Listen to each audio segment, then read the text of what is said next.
I'm out here taking a break, I figured I'd do an important video. And the importance of this video is real world experience with the truck. Some of you guys are curious about these trailers. So here you go. Good old Rusty.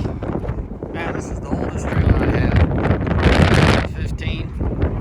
Served me very well. This is the only 30-footer I've kept.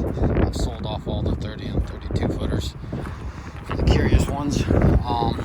Obviously this truck's still not set up to my liking, my standards, but we're getting there, guys, one step at a time.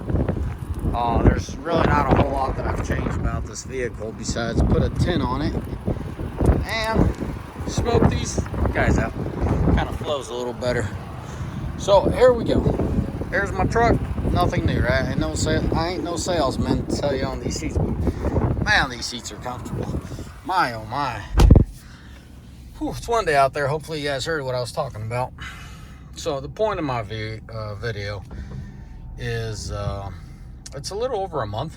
Literally a month's review. I've been driving this thing for all kinds of purposes. I'm 8,700 miles on it. Wonderful truck. Nothing wrong with it. No issues thus far. That is phenomenal. I believe I figured out a way to keep that filter clean 95% of the time. And that's a video for another time. Stay tuned and I'll keep you all updated. I'm pretty excited about that. So what I wanted to underline how comfortable these seats are. Pretty much the reason I got a limited was because of the seats. I knew Ford put massage seats in their limiteds as a rule of thumb, so I just got me a limited. When I was ordering this truck solely because of the seats, I got the limited, but the Platinum fit me better. Platinum had a darker interior, and Platinum had let me show you the back seats. Platinum had the colors that I like more, the brownish, creamish color. It's pretty cool what they got going on. So I wanted to show you for the family, guys. This is my kiddos are back here, right? They are plenty comfortable. They do like this cab. They do like the Ford crew cab more than the Ram crew cab because it's a little bit more organized as far as optimization for the space. Obviously, they got all kinds of gadgets here. My little guy comes with me, so he has a safety vest and glasses. Or not glasses. Oh, he actually had glasses somewhere, but he got him some gloves. So, let me show you the way it's set up. Obviously, my kiddos got all kinds of stuff back here. And believe me, this is organized compared to some of the times I open the door. I'm like, what are you guys all doing back here? Holy smokes, it's a mess. But they're doing well. Obviously, we're living in a very bipolar weather state right now. We're in Washington, so I'll start up in the morning really cold, and then by midday it would be pretty piping hot. So that's what you're seeing, a lot of sweaters. Typically I only have one sweater at most, and then I have that raincoat in there at all times. There's plenty of room here. Having kiddos toilet paper is always needed for all kinds of uses. But yeah, that's how the truck's set up. For the guys new to the channel, I use this truck for a variety of things. It's not just a personal truck. Personal truck's one of the criteria this truck needs to fill. Hauling my family around, the quads. We went out camping a couple weeks ago. Worked out pretty good for us. Once again, the point of this video is my usage of this truck as an owner, so it's probably going to be a lengthy one. Buckle up. What was I talking about? The seats.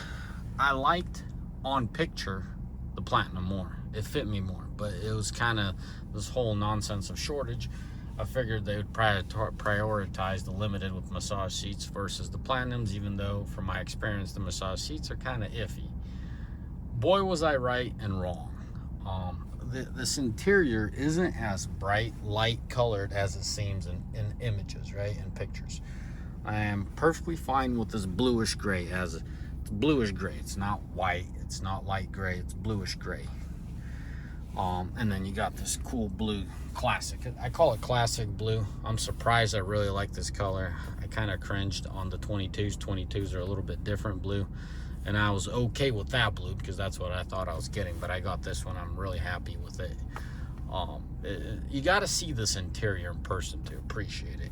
And as an individual that could use this truck for a couple hours or for the whole day, very much appreciate what Ford has done with the seats. Thank you. Little spoiler alert, I was very much convinced on buying a GMC Ultimate, right? And as soon as I sat in that driver's seat 2 times. So the first time I sat in it, I was like, that's not the greatest, but I don't have time to sit much in it. And the second time I actually took about 15 minutes getting myself positioned and, spent 15 minutes in that driver's seat. I swear I'd never touch another GMC. For the guys that are new to the channel, I had a 19 Yukon and I got rid of it solely because of the seat. GM still has not figured out their crap. They went from the best seats up until 2013 to the worst seats in the industry. GMC Ultimate, phenomenal front end, all these options, but because of the seats I walked away from the GMC. So that's a side note. Back to this Ford. The seats are phenomenal. Ergonomics, I favor the Ford just because over the Ultimate, because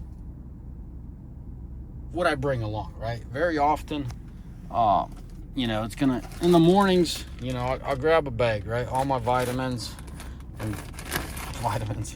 mean, you can see what I grab along, right? And I'll throw it in here, and that's my breakfast, lunch, and sometimes even dinner for the day. So that's very convenient. Obviously, my coffee. So the GMC has a more, I should say, fine-tuned center console, if I could call it that, but it's a small size, and I don't like that.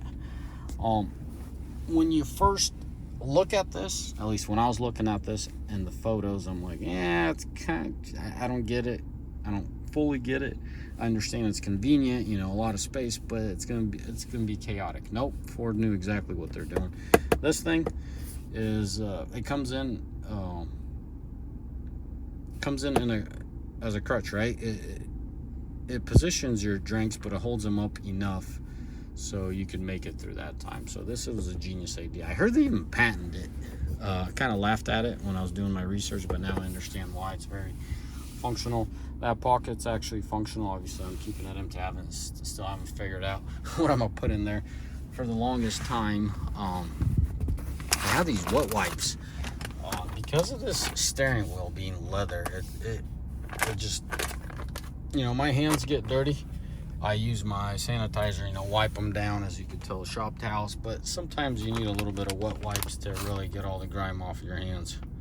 Even now, if you look at it, I got a little bit of grease or something on there, and I wear gloves all the time. So that's one downfall to having a lighter color. This color is just fine for my use. I'm not a greasy mechanic. There's nothing wrong with mechanics, but they tend to bring along a lot of grease and dirt and grime. But when I do pull trailers, I do get dusty. I think that's my worst thing, is dust. And if anything, the lighter color favors me, but also it will show discoloration a lot quicker. All right, so we got that. I'm looking for good wipes. I came across a big something there. They sell them at the semi truck dealership called Kenworth in Spokane. I wish they had a smaller packaging. That sucker's big. I mean, the thing would probably fit in here. It has this orange smell to it, but those are really cool wipes. So if in the comment section, let me know. Mechanics little packaging wipes is what I'm looking for, something that attacks grease real well. So that being said, this is how I have my door set up. Door panel, for some time I overlooked door panels. Hey, it is what it is. It's soft, it's comfortable, you move on with life. But no, 5th gen Rams did it. They have this part where it comes out, and Ford done it too. It's a very valuable compartment. Some of these automakers make them really tight. You see how this one's tight, but it's small, right? Imagine if this was deep. Now you can't grab stuff, and it's weird. So props to the engineer that made these door panels. I think this door panel came out in 23, if I'm not mistaken. Don't quote me on that. But I like this. There are things I don't like about this Ford. I wish they did a little bit darker color here, because I'm always grabbing the door handle coming in and out. So, door handle. Oh, crap handle is probably a better name for this. It's just my own preference, you know. If, you know, GMC does it and Ram does it, if they at least wrapped it with leather, preferable. I mean, this is a limited. 103 is the price tag on it. And Ford's very proud of their trucks, so they don't discount them for nothing. So that's that. All right, I kind of wish they did that. I really wish, you see how the alert, you know, driver's not buckled up? I could exit out of it, but if I get down the road and someone unbuckles, that's it, you're screwed. I wish Ford could put it in their settings so you could just time it or something, get rid of that crap, because it's super annoying, especially when I come to a stop and, you know, people exit the cab and I'm trying to watch my numbers, right? Luckily, I'm able to set all these numbers up top, most valuable numbers to me, right? You mechanically inclined people understand your coolant needs to come down, your oil needs to come down, and your transmission needs to come down to a certain degree before you could shut off your truck. That's a big deal breaker for me as a mechanic, understanding the mechanics under the hood and what's happening. So I got to watch those.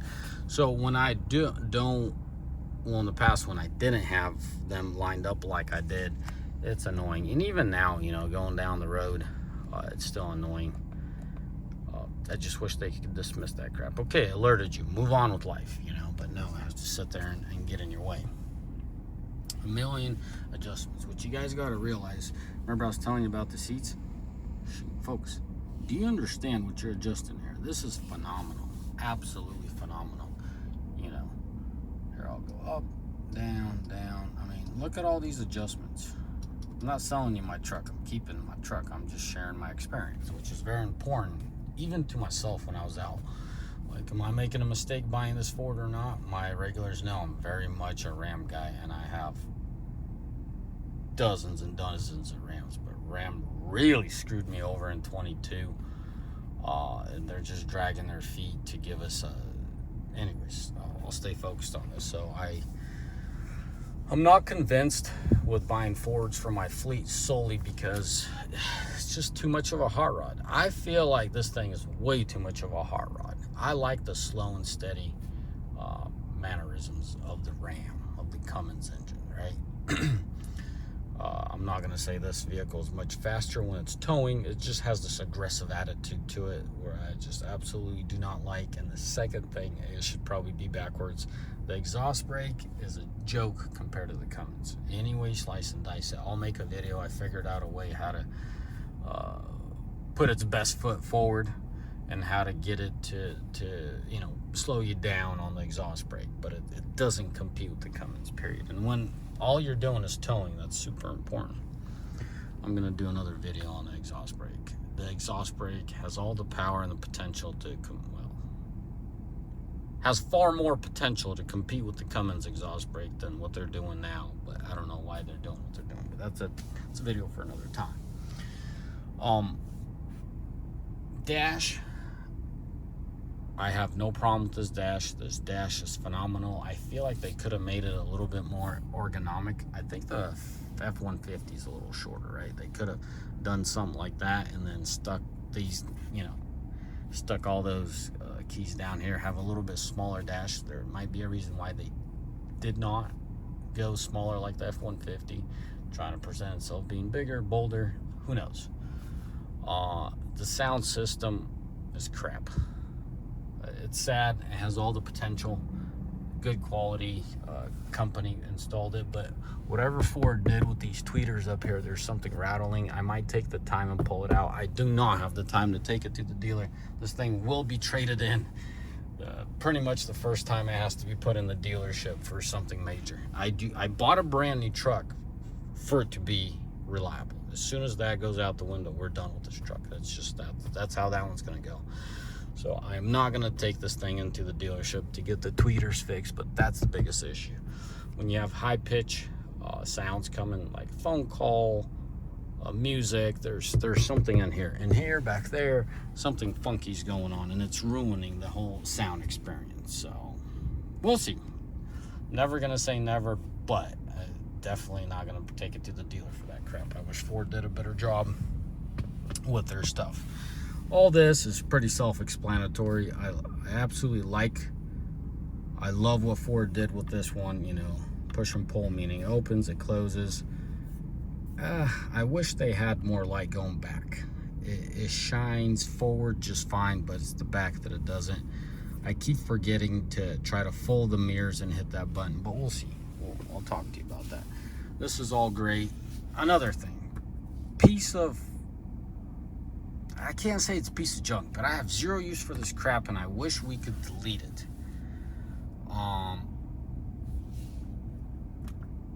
I wish we could save the consumer money. Ford, if you're listening, get rid of this crap. 80% of people don't want it here, but buying a limited, you're forced with it. If you would have given me an empty compartment, I would be happier than this crap being in here. Empty compartment meaning I could put something in there. Hell, if it's something deep, I could put my pens in there, right? I could have more use for it than this not being here. So let's move on with life. It ain't the end of the world. Absolutely love that the fact that they gave you this stand up. I was kind of like, when I first saw it, I'm like, it's redundant. You know, I'm gonna throw my phone in there. This is a good holder. It's not going anywhere. I'm not hot rodding. But I have come to realize how much I enjoy having this holder. So my wallet typically is down there. So that's kind of the hole for my wallet. Don't know what it's doing here, but typically it's down there. So as far as ergonomics, it's up there. I want to say Ford's a little better than Ram in ergonomics as far as compartments go. Ram's a little stingy on space, so they always make their stuff a little tight. Like the compartment's a little small, especially down here. It's really hard to reach in the Rams, where this is nice and shallow, but you know, like this is a lot more functional than what Ram was trying to do. I think Ram was trying to put a place where you could put your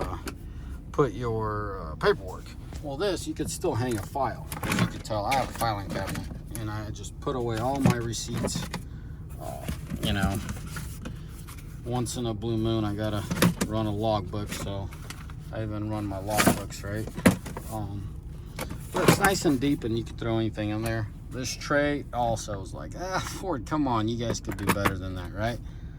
Phenomenal idea. At a first glance, like, oh, that's cheap. What a lousy engineering job, right? Hey, let's just throw some trays in there. But I found the use, and not just the use, I found the real cause why they have it so accessible, as far as you could grab it, run with it, you know, and do stuff, right? So yeah, that's that. There's nothing more or less to it here. Big old compartment. I did not get the safe solely because I don't have anything that crazy value, and opening and closing that safe is probably not what I'll be, nothing that would excite me to do so, right? You know, they have these hookups and they're fine. There's nothing wrong with it. I wouldn't add or subtract. For a guy that's more techie, they'd probably want more outlets. Thank you, Ford, for still giving us a 12 volt. I don't know what Ram was smoking. Not Ram, sorry, Ram. I don't know what GM was smoking. They took those away from us. Compartment, right? A little bit of medical supply and napkins. And then obviously glove box is a decent size. It's not too small. It's not too big. I was looking for my leather, man. Look where my son threw that thing. But yeah. So another one. I think it's pretty cool. Definitely Ford has picked up a new crew as far as engineering goes. I like their options. They gave us a lot more options with the screen, but this screen's behind the curve. This screen, as far as graphics and design, is definitely behind. I mean, look how choppy that thing is. Come on, focus. Ram GMC screens are far ahead as far as ingenuity goes, and design, I should say. My usage of this truck, put it in perspective for y'all, I probably tow with it 80% of the time. I tow a trailer with it, and 20% of the time I'm doing some kind of business out of town. In town, I'm usually driving my TRX. Doesn't happen very much lately, but I wanted to share some data with you. This is today's mileage. I just got on the interstate, reset it. I'm averaging 13.6, you know, 13.5 is typically what I see until I start hauling. Once in a while I'll haul oversized loads, and those freaking get me into 9s and 8s. But if you look at this, for the last 3,200, I've averaged 12.7, which is pretty solid considering what I'm doing with this truck. And for the life of this truck, right, 8680, more or less 40 shy of the life of this truck, 13.6. So therefore it supports what I tell you. Typically that's what I see. I see about 13 and a half. Keep in mind I tow a lot, and yeah. So functionality, practicality, this is it. If anyone knows how we could lower the transmission temperature, it would be phenomenal. That transmission, here, I'll bring it along for a little ride along. I don't know how much you can tell in the video, but let's go. That transmission stays about early 200 up to 215. I'm not comfortable with that. I don't like that. I know it's normal for Ford, but I still want to, if it stayed high, let's just say 190 to low 200s, that's okay. But 215, I'm not really comfortable with it. For my long-time viewers, you guys know I had a 23. This is a 24. As I said, I've only owned this thing for about a month now. My 23 transmission started bucking by 10,000 miles. What have I done to resolve or not to allow that to happen to this truck? That truck was driven like a driver would drive it. A lot of cruise control, just let the transmission do its thing. Average Joe driving, right? This transmission, I know, I have a pretty good idea what it's going to do with the weight and the pitch of the hill climb or the descent. So I typically throw it in manual mode. So this is overriding. So you got 10 gears, and now you got 9 gears, and then you got 8 gears. You get it, right? But when you hit the manual button, it literally locks that gear, right? 9th gear, or it locks 8th gear. And I absolutely love that, but that also is my way of not allowing this transmission to kill itself or self-destruct in some cases. I have not let this transmission do what I've allowed the 23 to do, just kind of figure out its own way. So maybe one of these days I'll kind of give it a little bit more freedom, more ring, loosen up the reins, see what it's gonna bust out under a heavier load. Overall, the ride quality, you give and take a little bit with the Ram. I can't say one is significantly better than the other, but comparing this to my 4th gen, absolutely quieter and smoother than my 4th gen. But comparing apples to apples, I feel like the 24 Ram is just as quiet and smooth. So they're perfecting them slow and steady kind of scenario. I better slow down a little bit. So with that being said, that's my experience. Do I absolutely love this truck? I've owned a mega cab, guys. Once you own a mega cab and you actually use that mega cab, as a father of 4 kids, that mega cab was well occupied when I had my kids. I still favor the mega cab over this because I have use. If I did not need per se a mega cab or highly desire a mega cab, in today's day, I wouldn't even bother switching out this truck for another truck. But right now, I'm going to enjoy this truck right about 60,000 miles. More so than not, it's going to get traded in for a new Ram mega cab, hopefully in the next 6 to 12 months. Ram will figure out their crap. But the pace that I'm going at and the high usage that I have, if in a month I've done 8,000 miles, I probably got about 6-7 months left, and it's gonna be time, 6-7 months, at least 6, but pretty much no more than 7 months left to accomplish that 60,000 trade-in mark. That's my goal. We'll see what life presents for us. I'm not going to be upset being quote-unquote stuck with this truck. I enjoy this truck. The seats are freaking phenomenal seats. GM seats are trash. Ram seats are solid. Ford seats are a different level. And I'm comparing Ultimate, Limited, and Limited. I'm not deviating from that. top of the line in all three, what they have to offer. It does look pretty promising because the 1500s, I think Tungsten Edition got some killer seats in it, so it does look pretty promising. The competition is stepping up, but we'll see what they actually carry out in the heavy duty. I have no desires to buy another half ton. I am perfectly happy with my TRX. I truly enjoy driving my TRX. No, I don't care about that RHO. That thing's a joke. The whole point of a TRX is the engine and everything built around it. They took the soul out of the truck and they're trying to sell you a candy wrap. Anyways, let's talk about this truck, not that RHO. I better wrap up this video because it has become a very long video. I wanted to share my experience as an owner. Lately, I've been towing a lot of light stuff, not empty trailers. The trailers are very lightly loaded, not a whole lot of heavy stuff, but even a light oversized load creates a lot more drag, and that's when I get my single digits in fuel mileage. I'm not upset. The power that this truck has, there's no shortness of it ever. I never needed to go past half throttle. I baby foot this thing. You know what I'm really tempted to say, but I'll just leave it. I baby foot this truck because it has so much power. I stay out of the throttle. My daily driving consists up to a third of the throttle. I stay out of it. Tow haul. Let's talk about towing a little bit before I leave y'all hanging. So-called I tow a lot, and I'm not talking a lot. Tow haul is very strategic. The transmission, the engine is phenomenal. Once again, the only downside is the exhaust brake. It does its own thing. You can't rely on it like you could in the Ram. I kind of understand why the Ford does it, but I highly advise Ford, when we put it in manual, give us the full beans. When you want to go all automated, just let it do its auto thing. It's that simple. Just change up those tunes.